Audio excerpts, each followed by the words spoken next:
A vitória, a classificação, estava automaticamente ligada à vitória, eram os mais importantes do Fluminense aqui nesse jogo de hoje. Vencer o Bahia, sair daqui com uma vitória, mas principalmente sair daqui com a vaga na fase de grupos, ainda que fosse empatando e o jogo de lá empatando também, eram as coisas que a gente, ao final do jogo, ia avaliar se o Brasileirão do Fluminense foi positivo, ou enfim, quão positivo foi. A forma como foi o jogo, acho que deixa alguns detalhezinhos ou outros. Não para o jogo contra o Vasco, porque convenhamos, os caras tomou 5. Time misto. Gente, tomou 5 de um time que não faz nada, que é o time do Atlético Mineiro. Então, esse 5-0 acho que representa, né, a nossa vitória por 2-0, mesmo sem ter uma grande atuação aqui no Maracanã, eu acho que coloca um pouquíssimo tempero para esse jogo de quinta-feira. O 5-0 deles lá sim coloca. Agora, falando da gente, a classificação para a fase de grupos era o mais importante. Sair daqui do Maracanã sabendo que em janeiro, em fevereiro e em março não tinha jogo de pré-Libertadores era essencial. Mas eu gravo um vídeo fazendo um resumão de Brasileirão já. Eu sou Gabriel Amaral, sou jornalista, sou tricolor, deixa o like aqui embaixo, se inscreve aqui no canal e vamos embora. O Fluminense venceu a equipe do Atlético, do Inter. Ei caramba, o Fluminense venceu a equipe do Bahia aqui por 2-0. Num jogo... Analisando os jogos no Maracanã, do Zubeldia, eu diria que foi a segunda pior atuação. Excluindo o jogo do Vasco, que a gente era visitante, né? Considerando os 9 jogos como mandante, que a gente venceu todos, eu acho que essa atuação só foi melhor do que a contra o Juventude, que aquela lá foi uma atuação ruim. A de hoje não foi ruim. O Fluminense venceu o Bahia por 2-0, porque algumas peças apareceram, principalmente a peça do Paulo Henrique Ganso. Por quê? Porque hoje as suas principais peças, o time titular que em várias, eu poderia ficar falando aqui, mais 75 vezes resolveram o jogo, hoje estavam mal. Samuel Xavier, Lúcio Acosta, Canóbio, foram jogadores que estavam errando muito. E um time do Bahia que no primeiro tempo, o tal do culhão que o Rogério Ceni falou, no primeiro tempo apareceu, o time marcando mais em cima, quando tinha posse de bola gerava rapidamente, e isso fez com que o jogo ficasse aberto, porque o Bahia não marca tão bem assim, a gente sabe disso. O jogo ficou um pouco mais aberto, e aí o que acabou acontecendo? O Fluminense tem chance, como no contra-ataque que o Lúcio Acosta deixa o Serna cara a cara, e o Serna perde o gol, uma atuação ruim do Kevin Serna, mais uma, e isso vai virar assunto, não para o primeiro jogo da Copa do Brasil, mas talvez até para o segundo jogo da Copa do Brasil. E também vira chance para o Bahia. Chute cruzado que o Fábio espalma e Martinelli salva em cima da linha, praticamente, a bola do William José que estava indo para o gol.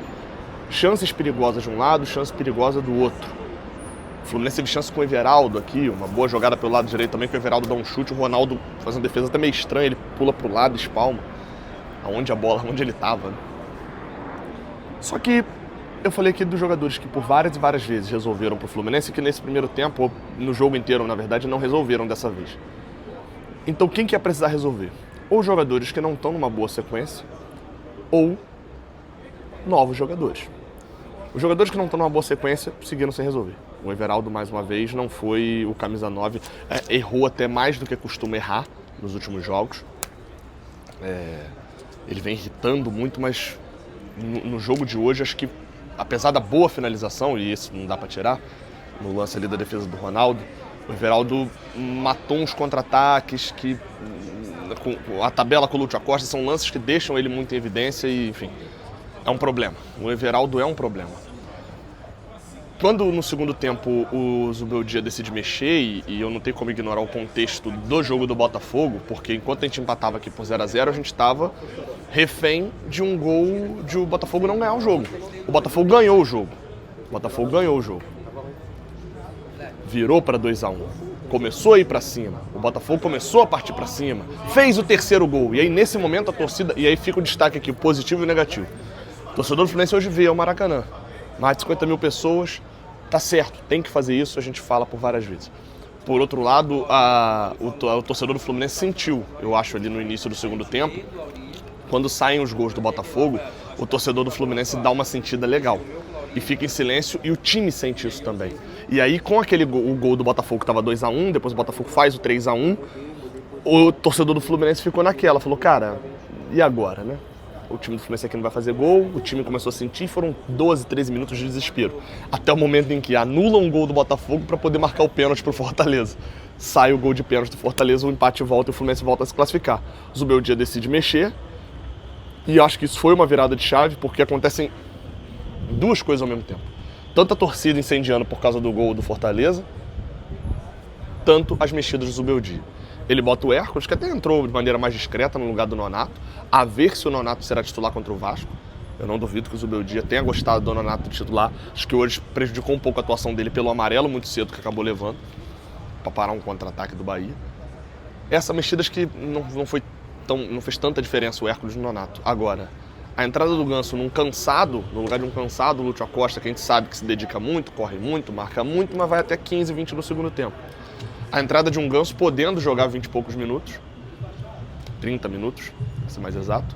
E a entrada de um John Kennedy, que quando entra em campo, o Everaldo sai de campo e, na alegoria, vira pro John Kennedy e fala: cara, deixei tudo arrumado para você virar o titular, tá?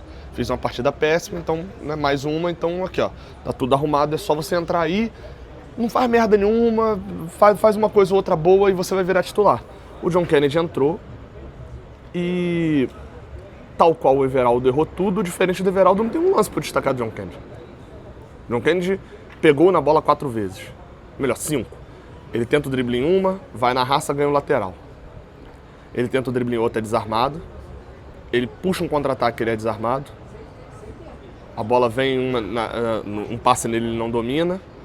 E vem outro passe nele que ele não domina. Não falei em ordem cronológica, não. Ele erra todos os lances que ele participou. O John Kennedy insiste em virar para o Zubeldia e falar que o Everaldo é titular. O Everaldo insiste em virar para o Zubeldia e falar que o John Kennedy é titular. O Cano segue lesionado e o Zubeldia ainda não conseguiu entender que o melhor 9 é jogar sem 9. E até por essa falta de entendimento, provavelmente vão ter Everaldo contra o Vasco. Se o 9 não resolve, quem que vai ter que resolver? Bem, o Bahia deu uma ajuda, a verdade é essa. Depois do erro de domínio do John Kennedy, um passo para trás, nem cheguei a ver quem foi o jogador do Bahia que deu esse presente, queria agradecer. Um passo para trás todo errado, o Ganso, atento, percebeu, correu, chegou antes do goleiro, e aí sim, nenhum dos nossos atacantes faria o gol que o Ganso fez, isso é desesperador. A cavada que ele dá por cima do Ronaldo, a impressão que eu tenho é que nenhum dos nossos atacantes, nenhum dos nossos centroavantes cara a cara ali fariam aquele gol. Abre o placar, incendia a torcida, 1-0, deixa o Bahia entrar em pane. E aí o Bahia entrou em pane. O Bahia passa a não conseguir mais jogar, o campeonato fica maluco, o Fortaleza, o Botafogo volta a ficar na frente por lá, o que deixa a situação do Fluminense no perigo aqui, porque um gol de empate do Bahia tirava a gente da fase de grupos. A situação fica mais periclitante ali, o Zubeldia mantém o time com a mesma estrutura dentro de campo, sem mudar muito. O Bahia começa a mudar e começa a não encaixar mais, já tinha feito a mudança tirando o Ademir, que eu confesso que eu não entendi porque o Rogério tirou o Ademir, que era uma peça de escape lá na ponta, botando o Thiago, que pouco participou do jogo, só facilitou muito a vida do Fluminense pro segundo tempo. O René ficou muito mais tranquilo para jogar. E aí vem o segundo gol. Um segundo gol na conta do Soteldo, que entrou depois. O Soteldo entrou no lugar do Serna. Acabei não mencionando essa. E assim, é a segunda partida que o Soteldo entra e participa de gols. Quando eu falo aqui do Camisa 9, que Camisa 9 vive de gol, o ponta não vive de participação. Mas é a hora que, meu amigo, você tá colando adesivinhos nele ali. Um bom aluno. E o Soteldo entrou para fazer 2, 3 jogadas. Uma deu certo, uma deu errado. E ele corta de um lado, corta pro outro para cruzar na cabeça do Thiago Silva e matar o jogo. 2-0 vem, encerra o jogo aqui. Depois disso não aconteceu praticamente nada. O Bahia ainda tentou tirar o William José, enfim, não tinha mais o que fazer. O Fluminense, quando não fez uma atuação boa no Maracanã, venceu. Isso acho que precisa ser destacado. E venceu um time do G7, um time que era quinto lugar. Um time que em um determinado momento eu cheguei a falar que a gente não passaria mais no campeonato. Acho que tropeçou contra o Fortaleza e a gente conseguiu vitórias que a gente não esperava. A gente vai para a fase de grupos merecendo, de fato, fomos, eu diria que fomos mesmo, o quinto melhor time do campeonato. A tabela faz justiça ao que foi. A gente não foi melhor do que o Mirassol, a gente não fez um Brasileirão mais sólido do que o do Cruzeiro, a gente não, Palmeiras e Flamengo, então, que disputaram o título, a gente não fez um campeonato tão bom quanto o deles, porque a gente teve os nossos momentos de intercalar com outras competições, que quando eles fizeram isso, resolveram de maneira mais fácil do que a gente. Mas não tem nenhum time que está atrás da gente que fez melhor um Brasileirão do que a gente, não. Desde a primeira rodada, quer dizer, desde a segunda, né? Que a primeira com o Mano, não. Mas eu vou gravar um vídeo sobre isso. Mas desde a segunda rodada, nenhum time ali daquela parte de cima ou da parte de baixo, abaixo da gente no Brasileirão, foi tão consistente quanto o Fluminense. E a gente vai para a Libertadores direto, com o retorno de um Paulo Henrique Ganso, a ave ressurge, o Ganso, que é uma ave, ressurge como uma fênix. Para quem sabe ser muito importante. E agora, Copa do Brasil, quinta e domingo, contra o Vasco.